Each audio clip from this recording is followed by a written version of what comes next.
यह एक प्राचीन मान्यता है कि व्यक्ति मरने के बाद स्वर्ग या नरक जाता है। इसके पीछे की कहानी कुछ इस प्रकार है। हिंदू धर्म में यह विश्वास है कि जब कोई व्यक्ति मरता है तो उसकी आत्मा शरीर छोड़कर स्वर्ग या नरक की यात्रा पर निकलती है। यह उसके कर्मों पर निर्भर करता है।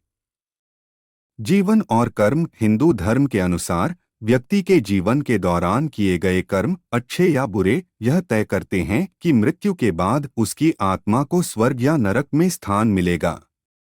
मृत्यु के बाद की यात्रा स्वर्ग। यदि व्यक्ति ने अपने जीवन में अच्छे कर्म किए हैं, जैसे कि दूसरों की मदद करना, ईमानदारी से जीना, धार्मिक अनुष्ठान करना, तो उसकी आत्मा को स्वर्ग में स्थान मिलता है। स्वर्ग को आनंद और सुख का स्थान माना जाता है, जहां आत्मा को सभी प्रकार के सुख सुविधाएं मिलती हैं। नरक। यदि व्यक्ति ने अपने जीवन में बुरे कर्म किए हैं, जैसे कि दूसरों को नुकसान पहुंचाना, झूठ बोलना, चोरी करना, तो उसकी आत्मा को नरक में भेजा जाता है। नरक को दुख और पीड़ा का स्थान माना जाता है, जहां आत्मा को अपने कर्मों के अनुसार सजा भुगतनी पड़ती है। यमराज और चित्रगुप्त। यमराज मृत्यु के देवता आत्मा को अपने पास बुलाते हैं और उसे उसके कर्मों के आधार पर निर्णय देते हैं।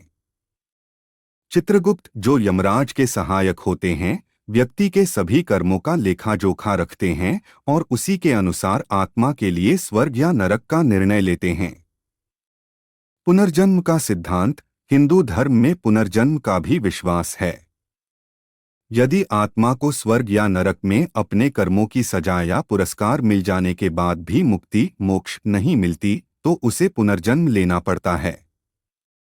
यह चक्र तब तक चलता रहता है जब तक आत्मा अपने सभी कर्मों का फल नहीं भोग लेती और मोक्ष प्राप्त नहीं कर लेती।